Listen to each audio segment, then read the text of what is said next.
Hello, and welcome to Sip Sip Hooray, the podcast for the wine curious. Do you remember your first great glass of wine you ever tasted? Well, mine was a Coupe Chardonnay, and I was fresh out of college in Santa Barbara, where I'd been drinking Total Schlock, the sweeter the better, for 4 years. But this Chardonnay opened up a whole new, wonderful world for me. The thing I discovered is that there's a great big vast universe of wine out there, so big that different varietals, regions, and styles can often feel a little intimidating. Well, Ray Isle has been writing about wine and other adult beverages for over 20 years. He is our guest today. He is executive wine editor at Founded Wine and the wine and spirits editor at Travel and Leisure.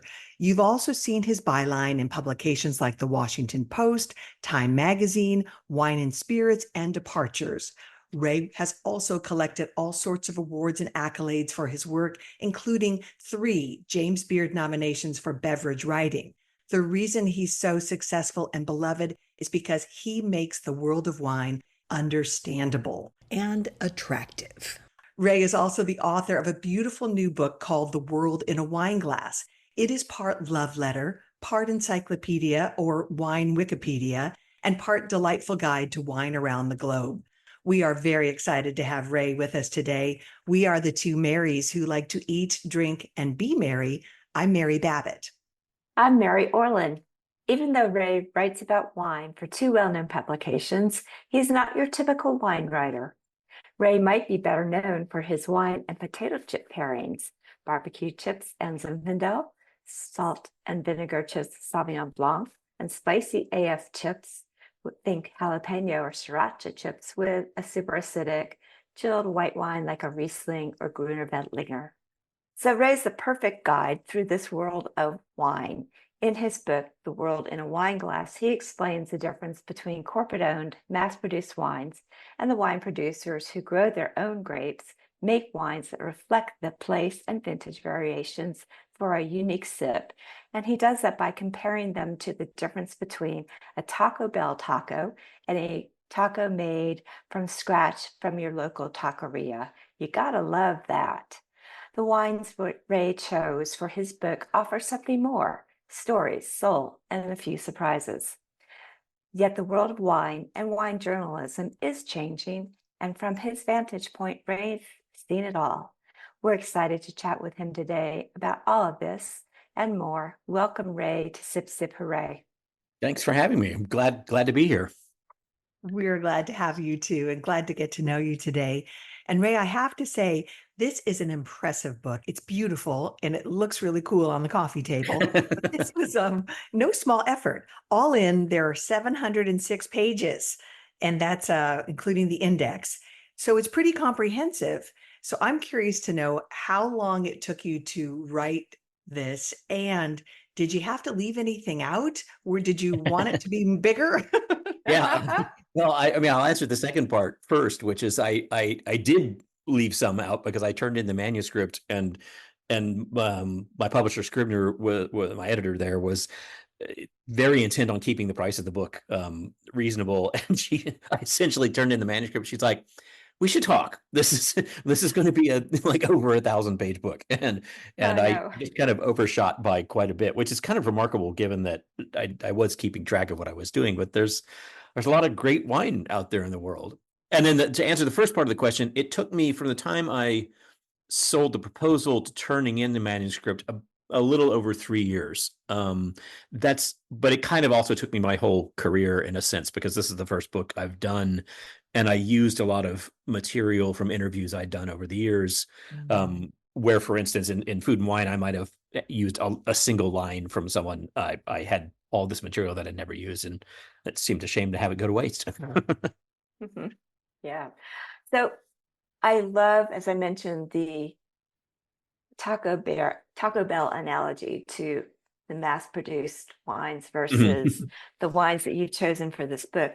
So can you talk to me about what the inspiration for that analogy is, and also the criteria you use to choose what producers are in the book? Yeah, sure. So I mean, it's funny, I write for Food and Wine. I write for a big audience, and what I didn't want to do was attack people who like large scale production wines. That's not the point. Mhm. And I will admit that I am a taco fan occasionally. But the kind of it was an analogy that came to mind, maybe because I actually like Taco Bell tacos, is, if you go to a place that's, making its own tortillas and making their own, carnitas or what have you, it, and they're creating their own salsas and so on, and they're putting together this in a taco. That's very different from what you get in a fast food joint, which is something. I mean, it's not like the person, behind the window at the Taco Bell knows where the beef came from or made Right. tortillas themselves in any way whatsoever, because they sell about 1 billion of them a year or more. Mhm.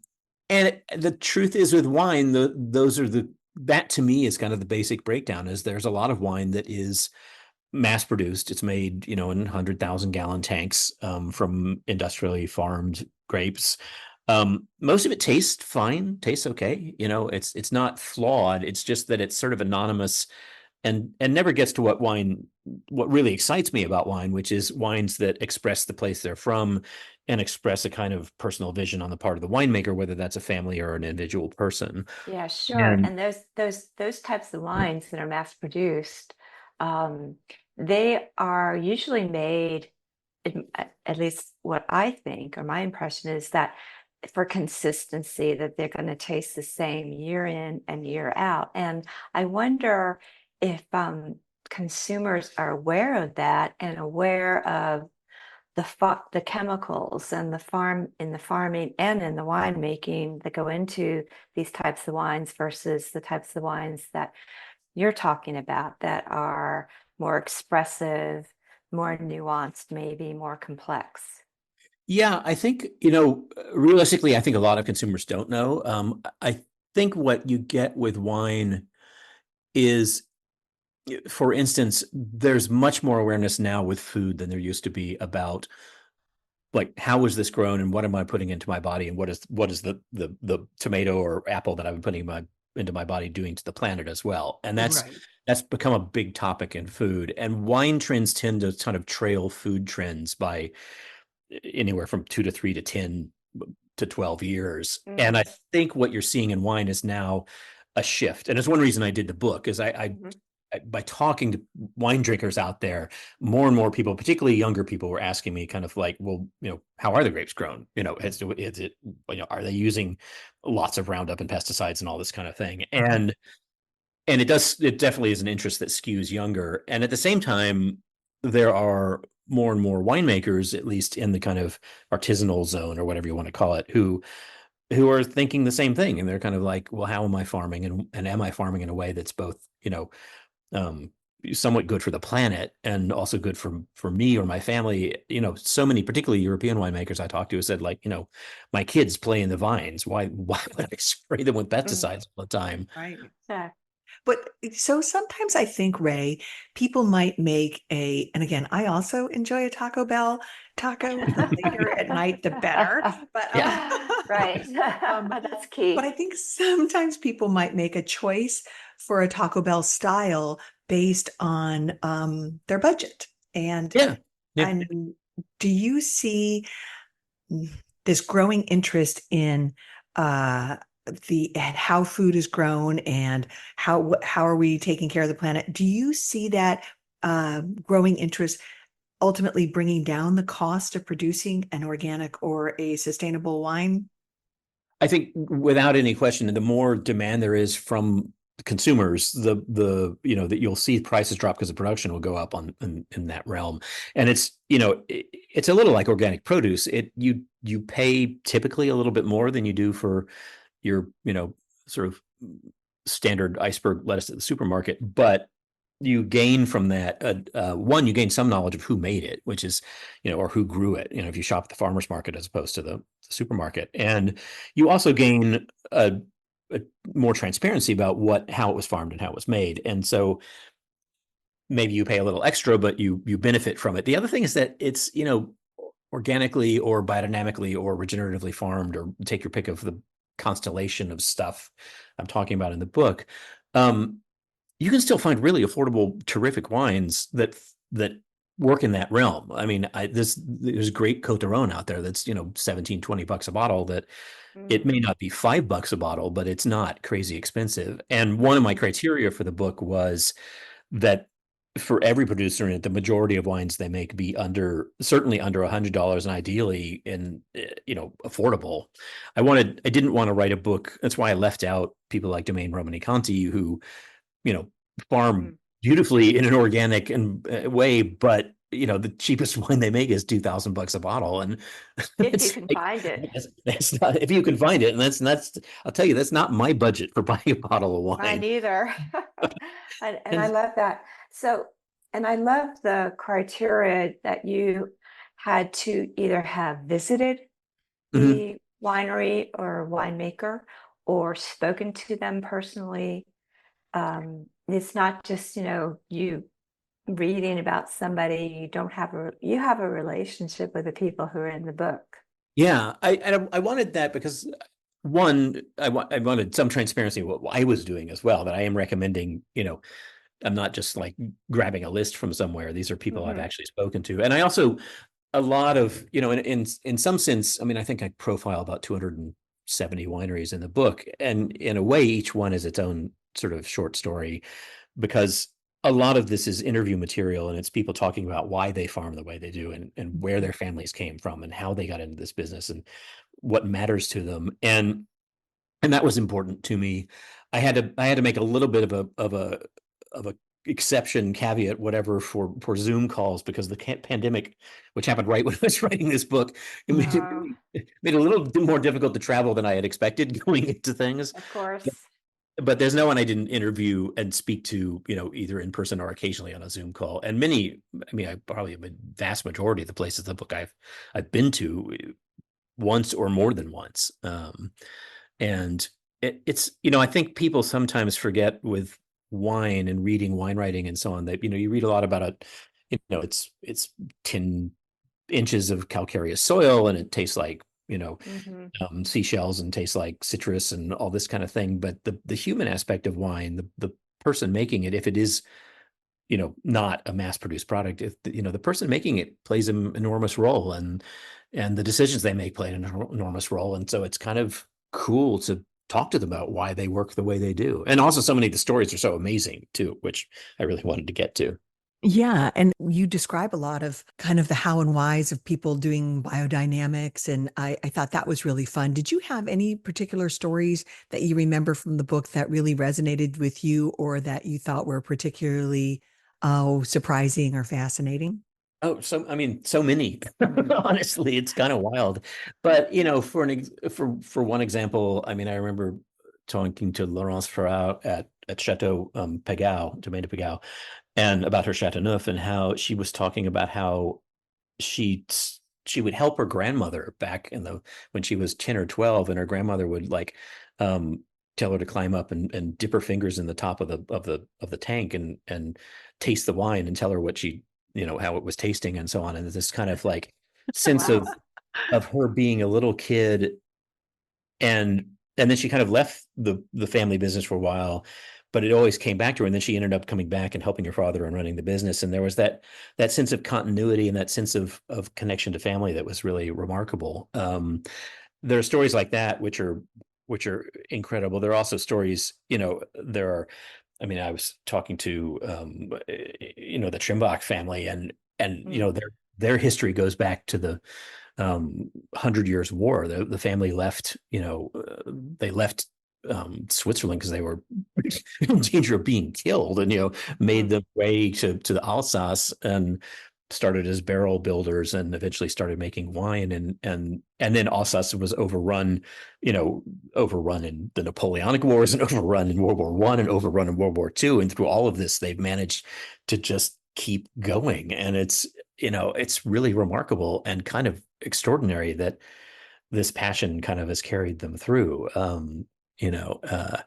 And there are things like that I think are remarkably kind of broad scale stories. And they're like little tiny stories. I'm just thinking about Alsace again. Domaine Weinbach, one of their wines is called Clos de Caracol, I think, or I know Caracol's in the name. And it's because the property originally was owned by monks, and the part where that wine comes from was a snail. They actually farmed snails there. It was Mm, okay. it's a word for snail. And so, it's the idea that Yeah, this really extraordinary vineyard was one to farm for escargot is pretty remarkable. that is.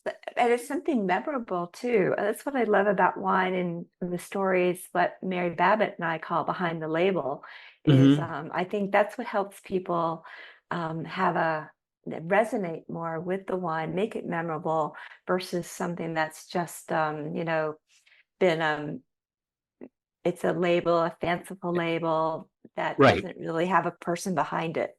Yeah, exactly. I mean, that's a huge part of why I wrote the book, was to tell those stories. It's not meant to be a super technical book, and it's not meant to be a kind of reference, in terms of titratable acidity or whatever you want. It's really Well, we story. don't want that. Yeah, we don't want that. Yeah, exactly. I don't want that either. And so it's really meant to be kind of a series of stories, because I think, short of actually visiting a vineyard, the thing that it most changes your experience of a wine is first who you're with when you're drinking it, which is enormously significant. And second, like, knowing the story behind it, knowing, and there has to be an actual story. If you're looking at sort of industrial beverage product wine, there's no real story. They sometimes pretend with advertising there is, but it's like, that farmer doesn't really exist. That's an actor. Oh, So, but if there is a real story and that, and you taste the wine, it really informs your entire experience, which I think Oh, is it makes huge. it so personal. It makes it so much better. Yeah. It's so one of the questions I wondered about in writing this book and in doing the work that you do as a wine writer, are you are these uh sometimes small producers, these family owned, these people with these great stories, are they going to be able to survive the changing wine world? And are we losing, are you seeing that we're losing some of these because they just can't make the margins work anymore? It's that's a very good question. I don't think we're necessarily losing more small producers than we always have. Let's put Mm. it that way.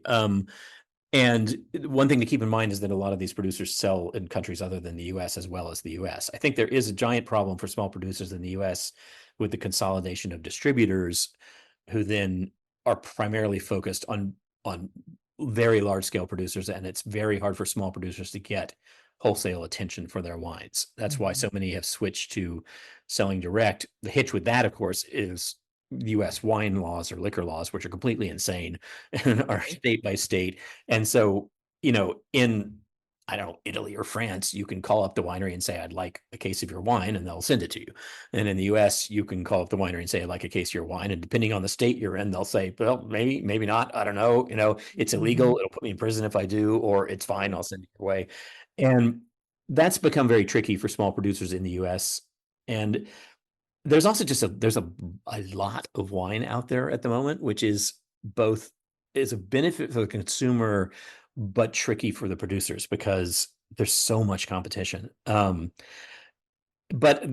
what I've seen, the real pressures in terms of wineries shutting down, et cetera, tends to be either not so much at the very small, but at the kind of mid-size, where they're a little bit whipsawed between being small and being very big. And Mhm. then generational change, because you find that someone may start a small winery that's amazing, and their kids are like, "Well, this is hard. I don't want to do this. I'm going to move to the city, be a lawyer." Right. Not that being a lawyer is necessarily easy, but so there's always a question when the generations shift, like, will it keep going or not? And that's true across every country for wine. Mhm. Hmm. right, right. And we've been seeing so many wineries being bought by larger companies. Hmm. Some are very good custodians, others may not be. But the correlation I'm wondering between that and being too much wine on the market to the point where it's a number of factors. There's too much being produced, so much so that people are starting to rip out vineyards because of that. Right. They can't afford to farm it anymore, and a decrease in consumption worldwide. Right. Well, there's also, I mean, for sure, in Europe and US to some degree too, there's a pull back from wine consumption, just per capita. The other issue is that there is a very strong, basically anti-alcohol movement going on right now, starting with the World Health Organization down. You know, and it's complicated. Essentially, they're trying to make alcohol, the strategy they're using is to make alcohol seem the same as cigarettes. That there is no amount that is good for you, and that it is it's just bad across the board. Now, I'm obviously biased, being a wine writer, but I do think that humans have drunk wine in social contexts for going on 8,000 years now, and that in moderation, it's an extraordinary thing. To my mind, it's somewhat different from vodka, let's say, to take one example from the liquor space, which is, it's much more about getting drunk or buzzed. I mean, wine is something that goes with food at the table, in a way that's not true of hard liquor. And it has a cultural history stretching back those thousands of years.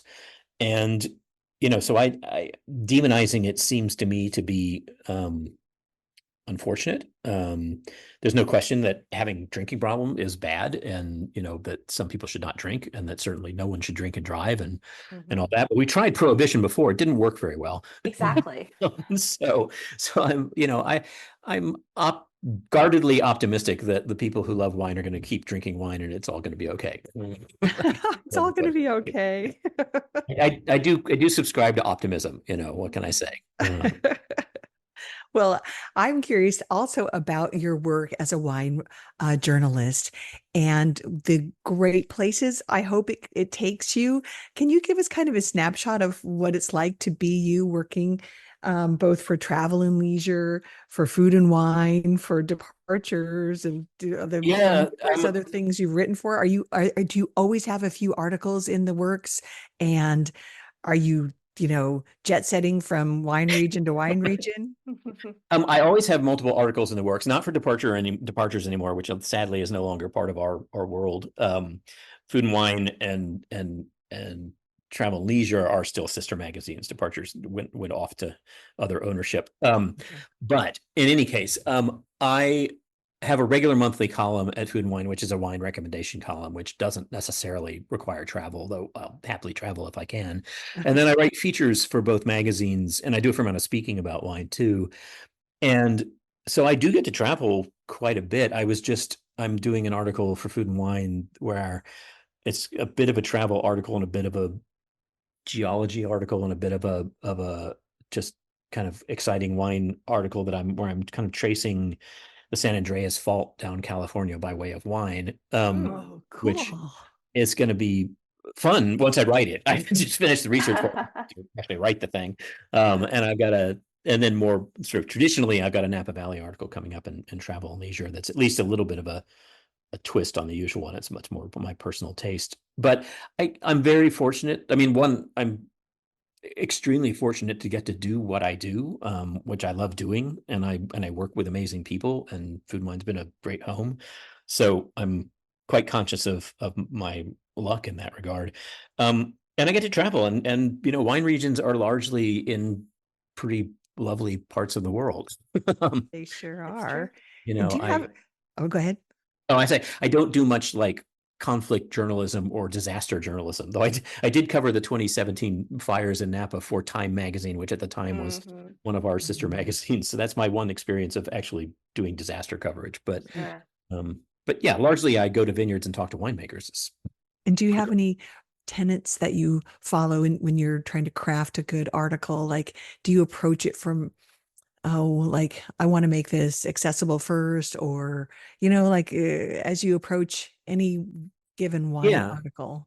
Yeah. So I want it to be accessible, partly because Food and Wine is a very large audience, and it's not not even remotely mostly composed of people in the wine business.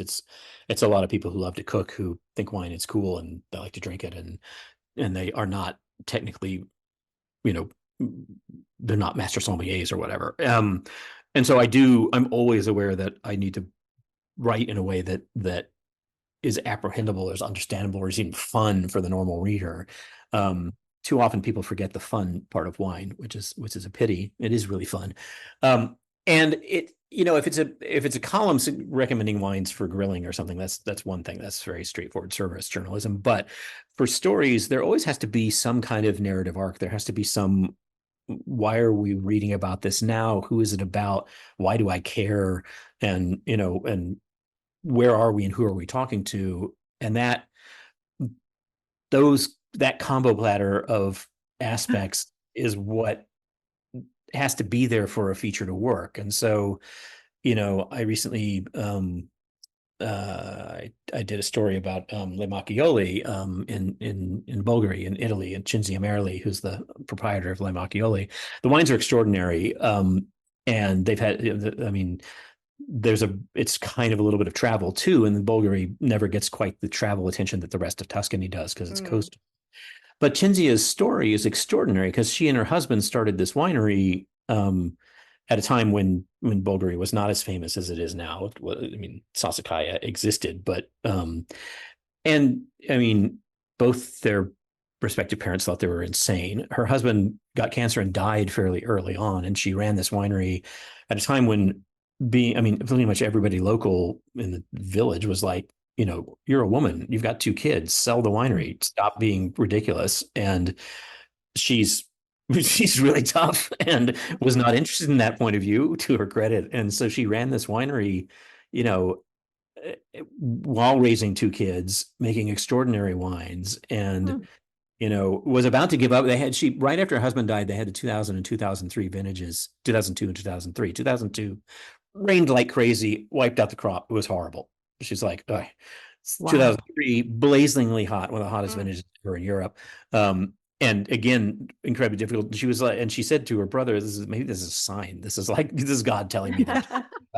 And he was like, no, you have to keep at it at least one more year. And they got the 2004 vintage, which was amazing. And so there's this incredible, and she was like, sort of doubled down. It's like, it's not a sign. I am supposed to keep going. I'm going to keep going. And, Le Macchioli is one of the great, super Tuscan producers. Wow. That's fun.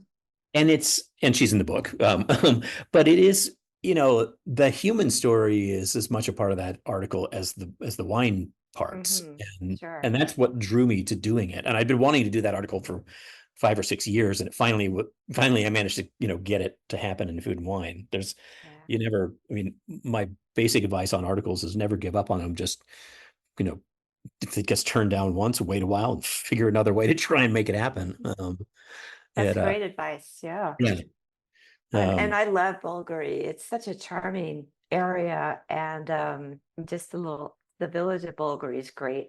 I was there several years ago and had a fabulous meal at a restaurant right there in the middle of the downtown area. And there's also a fabulous perfumery there, Agua de Bulgari, which is one of my favorites.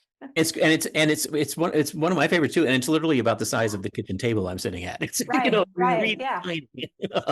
Wow. But it's beautiful, and then the coast itself is beautiful, and it was. For all those reasons, it was fun to do. But I wouldn't have done the story if I didn't have the human story kind of propelling it, I guess.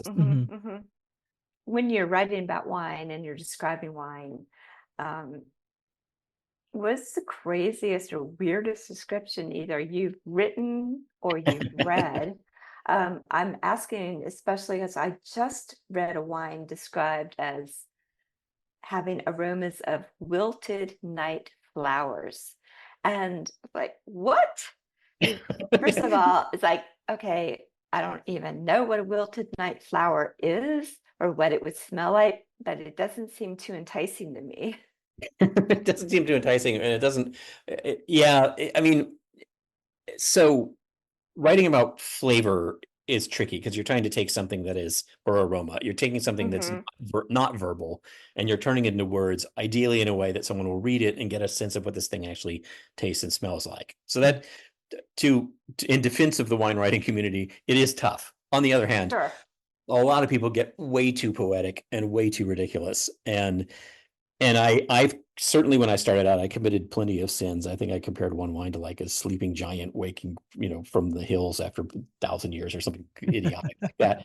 Um, I had a colleague, former former colleague, who seemed to have a knack for describing wines in describing things in terms more obscure than what he was describing. So, it's Mm. like this wine tastes like a ripe cherimoya, and which is a custard apple from South America. And it's like, well, how many of our readers know that what the hell a cherimoya even is? Mhm. Exactly. And that's the classic one with that is gooseberries, which people say New Zealand Sauvignon Blanc tastes like gooseberries, and I defy you to find many Americans who regularly eat gooseberries. Yeah. I had a gooseberry for the first time in the past couple weeks at our local farmers market. There's a grower who has gooseberries. I'm like, Yeah. oh, and I And didn't you even write know what about it looked wine. like. It. Yeah, I do. And I'm like, okay. And oh boy, are they sour. Yeah. Oh, really? They're- Okay. Who yeah, they're knew? I really never knew. sharp. Yeah, I Oh pictured yeah. like a boysenberry when they, I No, read. it's like it almost looks like a yellow cherry tomato, but it has a thicker skin. Hmm. And you Yeah, bite and it. that, to make it even more complicated, that's what's Mhm. called a Cape gooseberry, which is Oh, different from a regular gooseberry. So there are two kinds of gooseberries. oh, geez. Like Yeah. Those it's descriptions get madness, you pretty know. out there. And so Um, yeah, so I try when I write wine descriptions to less adjectives is better than more. mm. Less descriptors is better than more. And really obscure ones like, taste like a slow roasted damson plum. It's like, well, okay, first, what's a damson plum? Second, who slow roasts them really Yeah. on a basis? Let's make it, come on. Um, Well, I Uh, wondered, having visited and written about so many incredible wineries and so many um, small operations that beat the odds and such, have you ever thought that you might like to make your own wine or create a label? yeah. Yeah.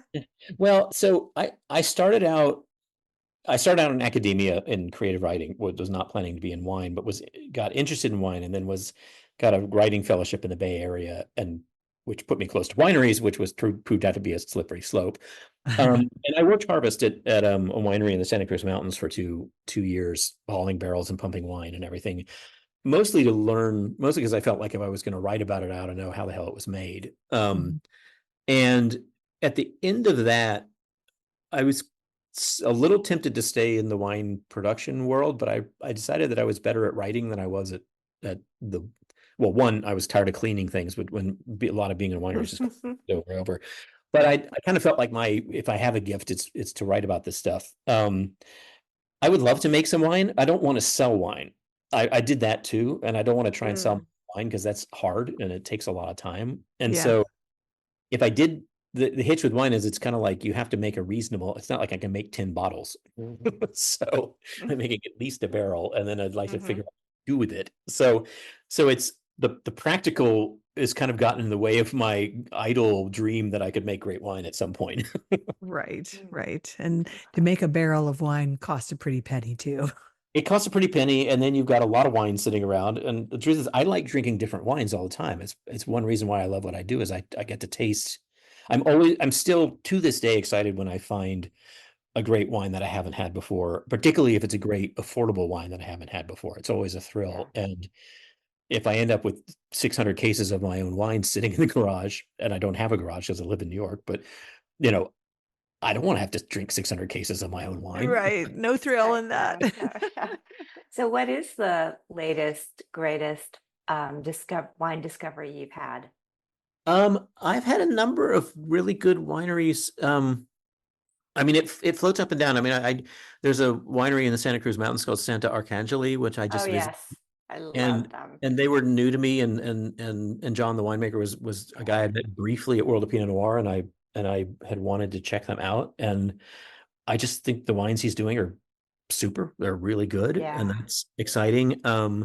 There's a slow coast brand called Acaria, which I was a Uh-huh. discovery also at World of Pinot Noir, and I don't know them at all, but I thought the wines, like I Mm. tasted the winery, it's kind of, I mean, at the event, I was like, oh, these are, That, got to yeah. find out more about these. I love Uh, their labels too. the labels are gorgeous, and labels, obviously the label doesn't imply anything about the quality of the wine inside, but aesthetics is something. A gorgeous label is a gorgeous label. It's kind of nice to look at. It's But appealing for sure, right? yeah, but then some things aren't discoveries, but like I recently managed to go to Domaine Tempier in Bandol for the first time, and I've loved their rosé for forever, Oh, mm, but it was a discovery to finally go to the winery and visit the vineyards, and they're not in the book because I had not met them before and had not gotten there. They would be now if I were to redo it. And so in some sense it's not like a new wine to me, but it was a new uh-huh. experience for sure. So being such a fan of theirs, I guess there's a risk of high expectation. Did it live up to your expectations? Yes, well, that's the classic thing is like don't meet your heroes. It'll turn out to be Yeah, right. annoying and unpleasant and all that. Yeah, there's always a risk of things not living to expectations. In this case, they more than lived up to expectations. I thought that the visit was fascinating. I thought the place was beautiful, and the wines are really good too.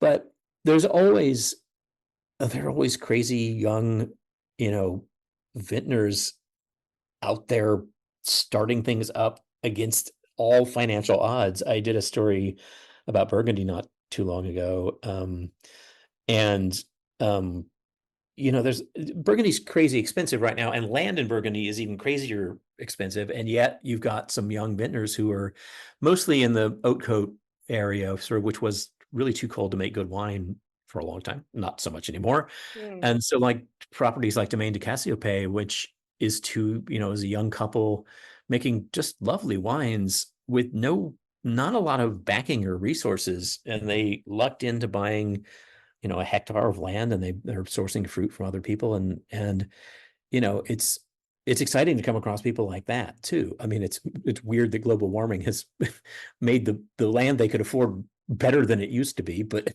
Yeah. that's another question entirely. Well, I mean, that's the bright side, Yeah, that's right. Yeah, Uh, it's like I talked to the Champenoise and the champagne producers about global warming, and they're basically like, "Yes, global warming is very bad." And then, like under their breath, they're like, "But it's actually been pretty okay for champagne." oh my gosh, that's ah, funny. That's You funny. know, how, I how, mean, how so?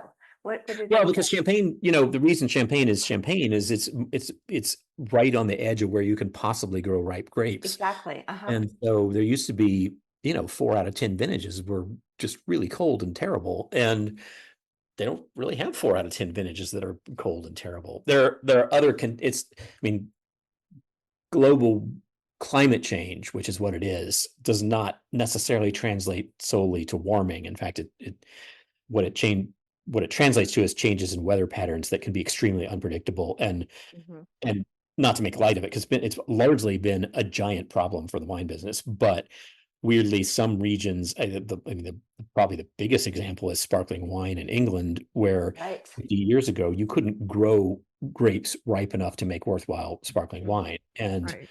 now you can, or at least you couldn't grow Chardonnay and Pinot Noir ripe enough. And so that little shift of a degree and a half or whatever, and slight changes in weather pattern have resulted in some really remarkably good sparkling coming from England, which you simply couldn't have done in the past. Mhm.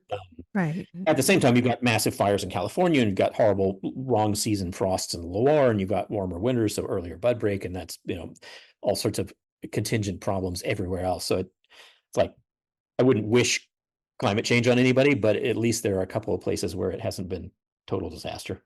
Yeah. Yeah, for sure.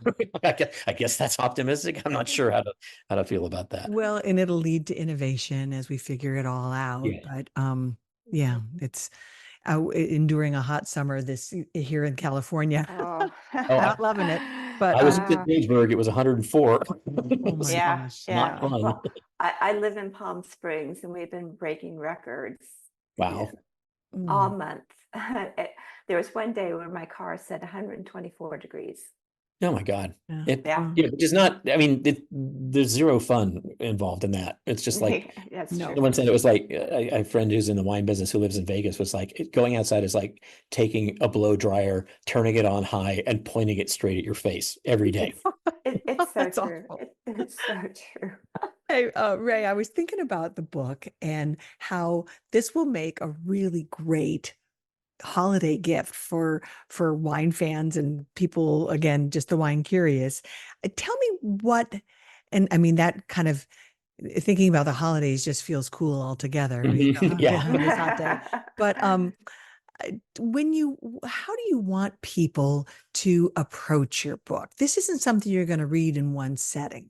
This is it's a guide, but it's full of, as you've been saying, full of fun stories. So if you were to tell someone who didn't know anything about it, what would you want them to know about the book and how to approach it?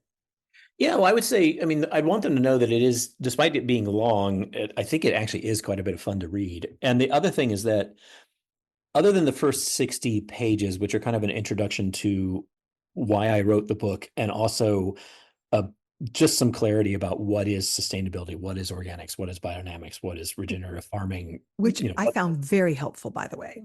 Thank you. Yeah, because it's completely opaque to most. I mean, it's really what's the way to put it? It's really hard for consumers, wine buyers, to figure out what the hell is going on with these terms. And so I try to make it as clear as possible. But ideally, someone would read the first 50, 60 pages, because that's a great way to understand why why they've got a 700-page book sitting on their lap.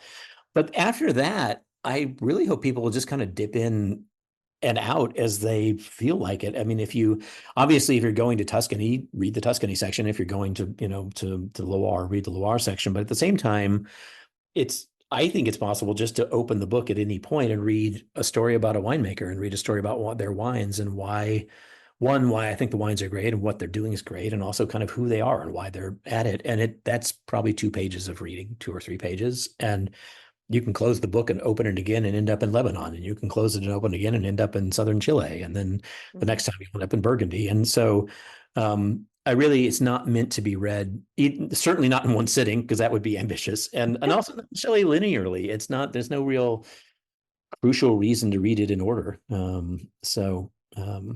That's how I hope people would approach it. And I do think I think if there's someone out there, if you know someone who loves wine and is curious, and I really wrote it, and it's kind of a classical thing. It's like, if I had found this book when I was first getting into wine, this is the kind of book I would have wanted to read. So it's a little bit biased towards what I would have liked, but it's that it's like, I think I said in the intro or the dedication, it's like, it's for anybody who ever picked up a bottle of wine and wondered, I wonder if there's more to know about this. Yes.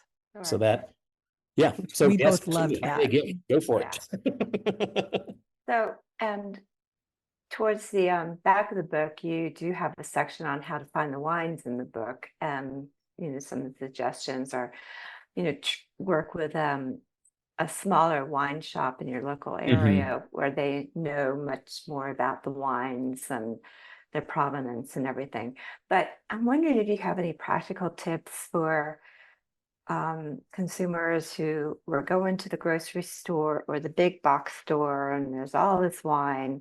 How do we know? Is there something on the label we should look for, or what, that if we're looking for something that's a sustainable, responsibly farmed, regenerative agriculture product on the wine shelf, how do we find that in the sea of wine that we're looking at?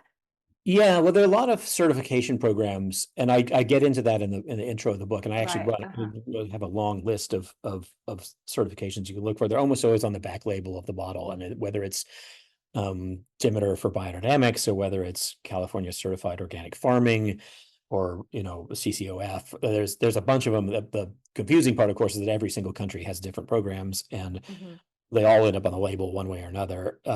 The other thing that's a little weird is USDA organic is really complicated in the context of wine, because it's probably more to go into than we want to on the podcast. But basically, there's a restriction on sulfur use to get USDA organic that's so low that it's kind of impractical. And sulfur is itself, and I talk about it in the book, is a complicated topic because people have mistaken ideas of what sulfur does to them. Let's put it that way. It's a whole nother podcast episode. It's an entire podcast. But the short version is that if you flip the bottle around and there's something that says, California certified organic farming, or regenerative ROC, regenerative organic certified, or one of the many European organic certifications. That tells you kind of that at least there's something going on there that the person is trying to do that probably does not involve a huge amount of chemicals. So that's kind of where I land on it. It's not, because wine is regulated, it's not regulated by the FDA, it's regulated by the TTB. And so its labeling laws are completely different, which is why you don't see ingredient labeling on wine, with the exception of Ridge Vineyards and maybe one or two others. So it is confusing. One option is just drink the guys who are in my book, or the gals, or the families. But I recognize that it's totally confusing, and it would be great if it were as simple as it is in produce, where it's like, this is the organic section. This is the Right. Yeah. And I think there's also still this slight stigma about the, organic wines being kind of hippy dippy, stinky, weird, whatever, which I don't really think is true anymore. And additionally, the real question is, how are the grapes grown? That's the crucial part. If they were grown organically or regeneratively or legitimately sustainably, it's the farming that's really the big question. And really good wine, as opposed to kind of mass produced industrial wine, really good wine is an agricultural product. I mean, the farm is great vineyards are a farm, and farming is key to it.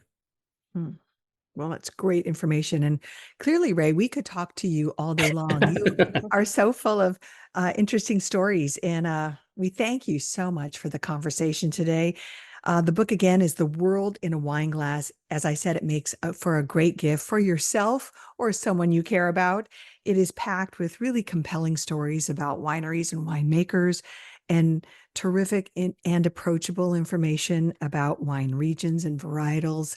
You'll learn so much and also really enjoy the process. Well, thank you very much for having me on. Yeah, no, this has been fascinating. And, there are so many great stories, and we so appreciate you telling them. And we can't recommend the book enough. Thank you. All right, Ray, we'll continue to look for your byline. And thanks again for spending time with us. Hope we get to meet up in person. Absolutely. Thank you. Mary and Mary. Yes. Thanks, Ray. And cheers to you. Cheers to you. Hooray. Well, Ray Isle, truly a fascinating man, and so nice too. Really fun to talk to.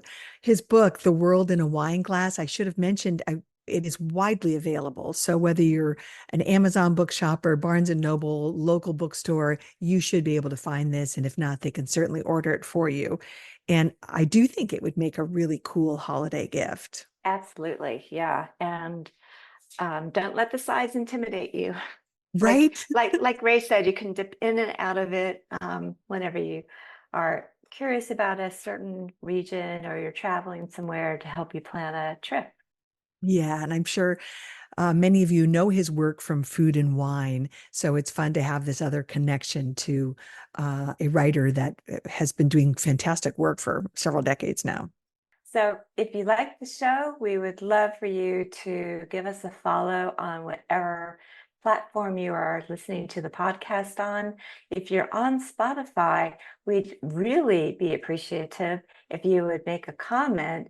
It helps other folks find our podcast, and we'd love to respond to any comment you might have. We are Sip Sip Hooray, the podcast, and we want you to share it widely so that we can keep doing fun stories about the world of wine. And a lot of what we talked about today, and even some of the wines that Ray mentioned in today's podcast, we'll put them in our show notes on our website, sipsiphooraypodcast.com. And we have a Substack as well. So we're Sip Sip Hooray Podcast on Substack. You can subscribe to us, and you'll get an email every time we drop a new episode. All right, Mary Orland. Well, this has been a lot of fun. Once again, cheers to you, my friend. Cheers to you. Let's go explore the world in a wine glass. Sounds good. Sip, sip, hooray.